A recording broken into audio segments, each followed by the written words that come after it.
اللہ صلی اللہ علیہ وآلہ وسلم کی ذات پر، ان کی آل پر اور ان کی اولاد پر۔ جناب فاروق مرزا صاحب، تنویر امان صاحب، رانا شہباز صاحب،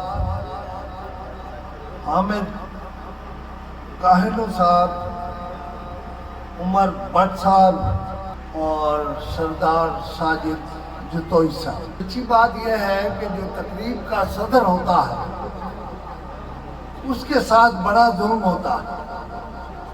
جب لوگ گھروں کو چلے جاتے ہیں تو اسے کہتے ہیں آئیے آپ صدارتی تقریب فرمائیے، لیکن جتوئی والوں، میری بڑی یادیں ہیں جتوئی کے ساتھ۔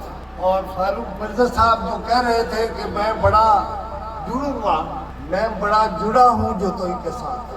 آپ سب کسی اور حوالے سے مجھے جانتے ہیں، میں خبریں کا ایڈیٹر تھا، یہ صحافت اخبار اس کا حصہ تھا، اور میں جتوئی آیا تھا۔ میری زندگی میں کوئی 5-10 منٹ کے لیے مجھے تھانے والے تھانے کے باہر لے گئے تھے۔ یہاں میرے ایک دوست تو ایسے ہیں جنہیں میں پہچانتا ہوں۔ جناب فاروق مرزا صاحب کہہ رہے تھے کہ صحافی پیغام بر ہوتا ہے، صحافی سچ بولتا ہے۔ فاروق مرزا صاحب، میں تو جتوئی میں سچ معلوم کرنے آیا تھا، لیکن مجھے کبھی پولیس نے انگلی نہیں لگائی۔ البتہ میں نے پولیس کو نہیں بتایا تھا کہ میں جتوئی جا رہا ہوں، مگر تھانے والے آ گئے اور انہوں نے کہا کہ آپ فلاں کام کر رہے ہیں۔ میں نے کہا میں وہ نہیں کر رہا ہوں۔ مجھے وہ تھانے لے گئے، بعد میں آپس میں گفتگو کر کے یا ان سے پوچھ لیجیے گا، آپ کو بتا دیں گے کہ میں کون ہوں اور کدھر آیا تھا۔ امان نے کہا کہ مسعود علی خان امان ہے اور جناب علی کی اولاد ہے، یہ بات تو ٹھیک ہے، لیکن ہمارے ہاں امانوں میں کوئی سردار نہیں ہوتا، اور اس کی وجہ یہ ہے کہ وہ کسی کو، ہر ایک اپنے آپ کو بڑا سمجھتا ہے۔ میں خوش ہوں کہ آپ نے مجھے بلوچ پگڑی پہنائی۔ ہمارے ہاں، میں تراکم سے ہوں، ہمارے ہاں کئی لوگ پگڑی بدل بھائی بن جاتے ہیں اور پھر ان کی دوستیاں، رشتہ داریاں ہو جاتی ہیں۔ میری دوستی ہے سردار یار محمد رند سے، میری دوستی تھی جناب غلام مصطفیٰ جی سے۔ میں بلوچوں کی عزت کرتا ہوں، ان کا احترام کرتا ہوں۔ آپ نے جو دستار میرے سر پہ رکھی ہے، میں اس کا پاس ہوں، اس لیے کہ اچھے لوگوں کی یا اچھی قوموں کی نشانی کیا ہوتی ہے کہ وہ اس بات کا خیال رکھتے ہیں کہ فلاں قوم نے میرے ساتھ کیا برتاؤ کیا تھا۔ اور جناب محمد مصطفیٰ کے دور سے یہ جو دستار ہے، جب بچہ قرآن حفظ کر لیتا ہے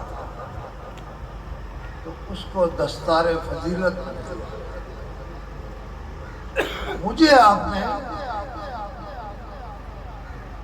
بہرحال اپنی دستار دی ہے، لیکن ذرا میں دوسری طرف بھی چلوں، اس پہ بھی بات کریں کہ یہ جو فاروق مرزا ہیں، یہ اخبار نویسوں کا کلچر بدلنا چاہتے ہیں۔ کلچر کیا ہے؟ میں کوئی یہاں بیٹھے اخبار نویسوں کی مدح سرائی نہیں کروں گا۔ نوٹ کیا، آپ چاہتے ہیں اس علاقے میں یونیورسٹی ہو۔ آپ نے سردار کوڑا خان کا ذکر کیا ہے کہ ان کی جائیداد سے بہت سے لوگوں کا تعلیمی اخراجات پورے ہو رہے ہیں۔ میں جناب، آپ کا چیف منسٹر آپ کا ہے، آپ کے علاقے سے ہے. میں کوشش کروں گا پہلے ان کے سامنے یہ بات رکھوں. لیکن میرا ایک مطالبہ ہے، آپ نے باقی ساری باتیں کی ہیں، یہ بات نہیں کی کہ سردار کوڑا خان اگر ان کی خدمات ہیں تعلیم کے لیے تو یہاں جو یونیورسٹی بنے وہ سردار کوڑا خان یونیورسٹی ہو. میرے خیال ہے کافی ہے، باتیں میں بہت کر سکتا تھا. ابھی آپ سے فاروق مرزا صاحب جب ملیں گے خاص طور پہ صحافیوں سے تو اس پہ بات ہوگی. میری جو آخری یاد یعنی ہے اس علاقے میں آنے کی وہ یہ کہ جب شہباز شریف نے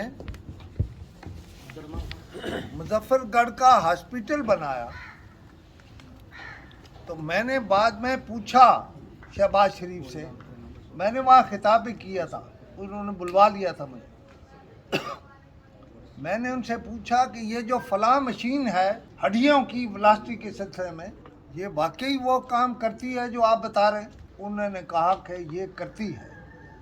تو میں نے انہیں کہا کہ میں مظفر گڑھ جانا چاہوں گا اور اپنے ٹیسٹ کرانا چاہوں گا.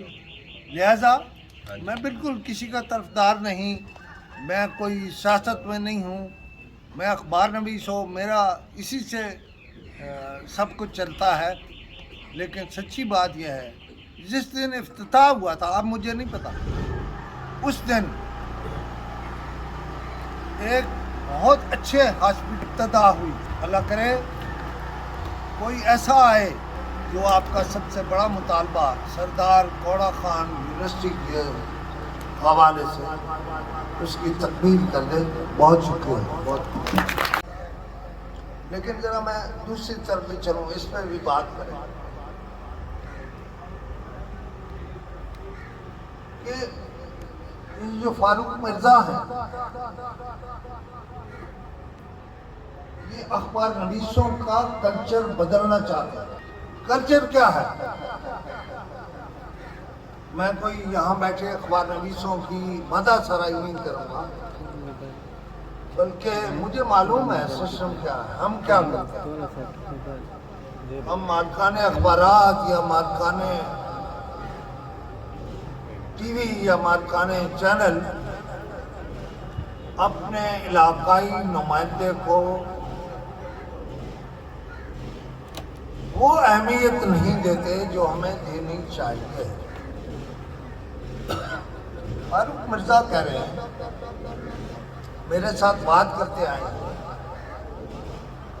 کہ ہم اخبار نویسوں کا کلچر بدل دیں گے. فاروق مرزا صاحب آپ نے لمبی تقریر کی، آپ بہت بولے اس پر، یہ آپ کا موضوع ہے. لیکن یہ بتائیے کہ آپ اخبار نویسوں کا کلچر کیسے بدلیں گے؟ آپ کہہ رہے تھے کہ وڈیرے اور جاگیردار. سوال یہ ہے کہ وڈیرے اور جاگیردار سے تو ہمارا اخبار نویس، علاقائی اخبار نویس پیسے لیتا، وہ کیسے اس کے خلاف جائے؟ اس کا کلچر تب بدلے گا جب اسے ہم پیسے دینا شروع کر دیں گے، جب وہ کسی کی جیب کی طرف نہیں دیکھے گا. فاروق مرزا صاحب، بجائے اس کے کہ میں آپ کی مدح سرائی میں وقت گزاروں، میں آپ سے کہتا ہوں کہ آپ جو کام کر رہے ہیں وہ پیغمبروں والا کام ہے. میسج پہنچانا، لیکن میسج کو پہلے چھاننا، اور چھاننے کے لیے آپ انہیں موقع فراہم کریں گے. میں نے دیکھا فاروق مرزا نے اخبار نویسوں کی بہت مدد کی،